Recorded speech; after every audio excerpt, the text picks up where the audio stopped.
nuestra asamblea. En el bloque anterior hacíamos referencia a una noticia de carácter internacional que sin duda no ha pasado desapercibida y tiene que ver con la posesión este día jueves de Evo Morales como presidente de Bolivia, con lo cual inició su tercer mandato al frente de esa nación. Para ampliar un poco más este tema y para conocer la trascendencia de este hecho, nos acompaña ya el doctor Jorge Mora Varela, él es analista político y le damos la más cordial bienvenida a este espacio informativo. Gracias, un placer visitarlos. Doctor, ¿cómo analizamos este hecho, el tercer periodo presidencial de Evo Morales? Me parece que es el reconocimiento a un trabajo bien hecho. Me parece que Bolivia atraviesa una etapa interesante, quizá única en la historia. Evo Morales ha tenido el acierto de incluir a sectores que han sido ampliamente marginados. Excluidos de la sociedad. Excluidos. Ha tenido una, inteligencia emocional, siendo pragmático en negociar, por ejemplo, con los sectores empresariales. A pesar de que su discurso es violento contra ellos, sin embargo, las acciones dicen que ha podido conciliar a un país diverso. Y eso me parece que es un logro importantísimo.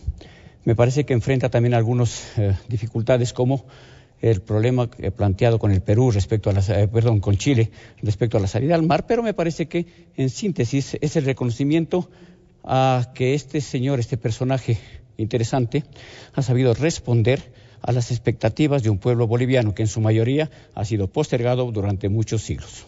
La promesa de reducir la extrema pobreza en Bolivia fue uno de los ejes del discurso el día de ayer. Así es. Un país que hasta hace unos 20 años mantenía un 65% de pobreza absoluta.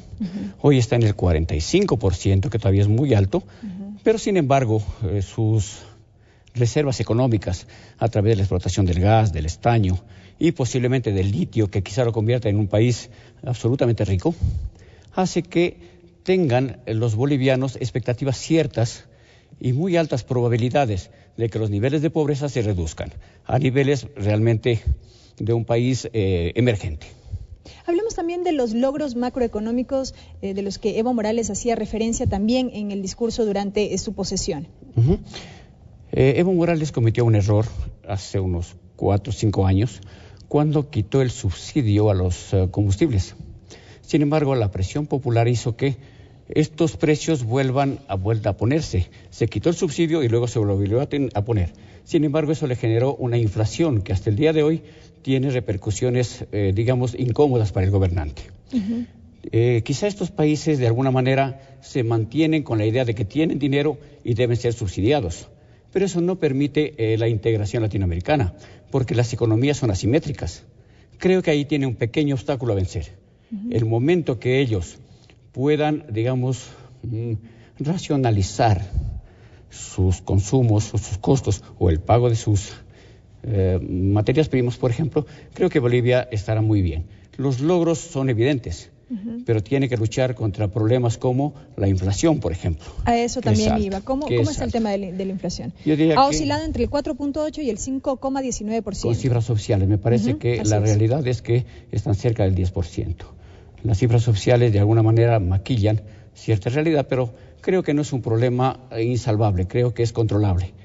Creo que los bolivianos están entrando en una etapa de, bonanza económica por el asunto de que hoy, con la baja de los precios del petróleo, por ejemplo, el gas, del cual ellos son su fuerte, mantiene ciertas expectativas de crecimiento. Creo que el mundo va hacia el uso, del gas más que del petróleo. Y entonces Bolivia tiene una ventaja comparativa bastante grande. Ahora, hablemos también de los niveles de aceptación durante los periodos anteriores, que han ido variando. Bueno, las cifras están más o menos, no han distado mucho, por el 60%, exactamente, entre el 64 y 67%. Sí, como menos 55, como más 62, 64, un promedio del 60. ¿Eso qué refleja? Refleja que ha sido un presidente inclusivo. Refleja que los aymaras, por ejemplo, un sector excluido, ha sido incluido en participación real en la acción de gobierno.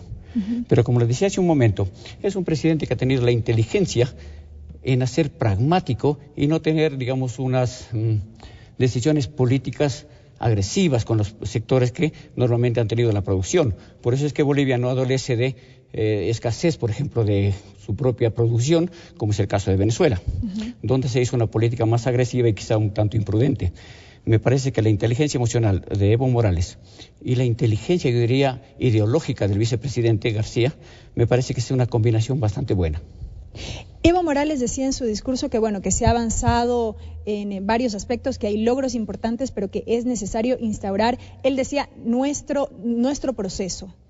Sí, es uno de los discursos que más pega en Latinoamérica, porque es el empoderamiento del ser humano. Cuando los indígenas, que hace algunos años no tenían ni voz ni voto, que ni siquiera eran visibilizados en la sociedad, hoy ya tienen la oportunidad de decir, sí, Bolivia es mía. Me gusta mucho, por ejemplo, las personas que viven en los sectores del sur de Bolivia, que han sido materialmente invisibles. Hoy, por ejemplo, en el lago de Uyuni, en el salar de Uyuni, las personas dicen, mira, este salar es nuestro, es de los bolivianos. Y nunca más, por ejemplo, la presencia de extranjeros. Recordemos que Bolivia históricamente ha estado entregada a las transnacionales europeas, sobre todo, francesas, españolas, italianas.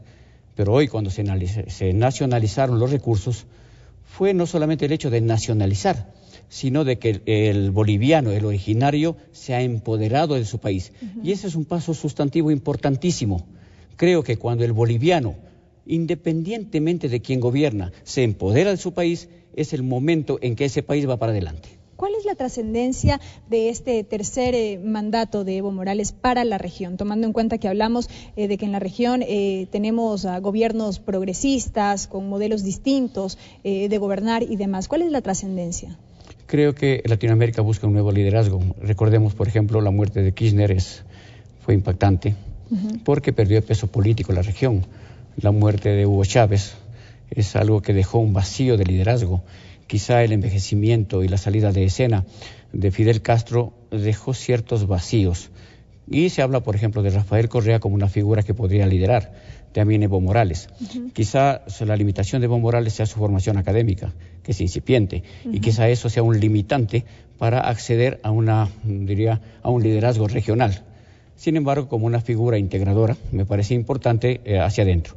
Creo que una fuerza política, siendo un representante indígena, me parece que también fortalece muchísimo la región.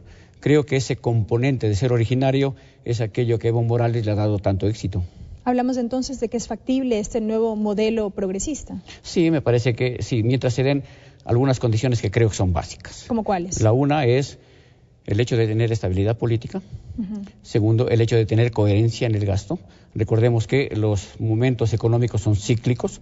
No existe una curva hacia el infinito de riqueza, ni tampoco una curva hacia el infinito de pobreza. Son ciclos.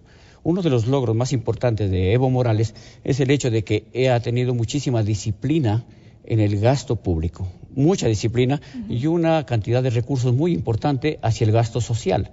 Creo que esos son logros fundamentales. Y un tercero que a veces a nuestros gobernantes no les gusta oír, y es aquello de un buen precio de las materias primas.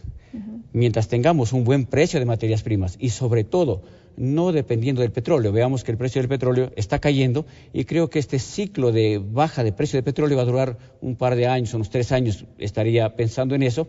Sin embargo, los recursos que tiene Bolivia no están afectados en el precio internacional del petróleo. El gas quizá un poco, pero recordemos, por ejemplo, que los Estados Unidos está planteando renovar su planta, por ejemplo, de buses hacia el gas. Y Bolivia tiene las segundas reservas de gas en el mundo.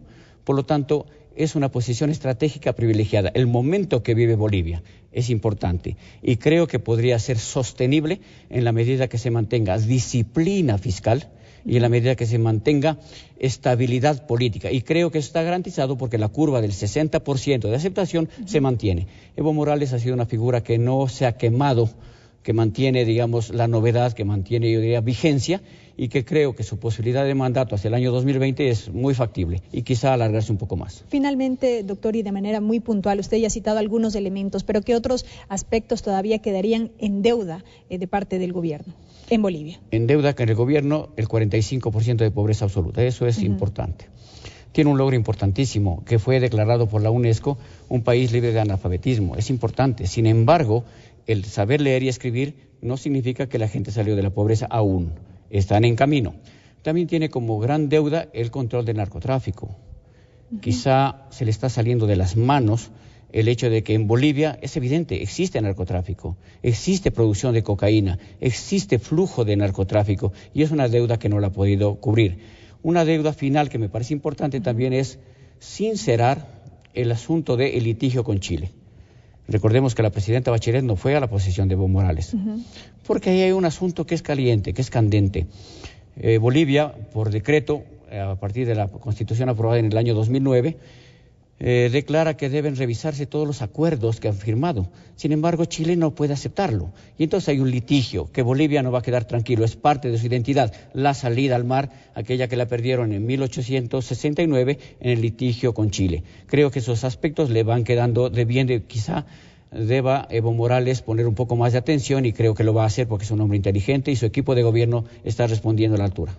Las impresiones del doctor Jorge Mora Varela, analista con quien hemos dialogado respecto del tercer periodo presidencial, el inicio del tercer periodo presidencial de Evo Morales en Bolivia. Gracias, doctor, su presencia, gracias por acompañarnos y como siempre, bienvenido. Gracias, un placer. Amigos, continuamos con más información. ¿Sigues tú, Lorena?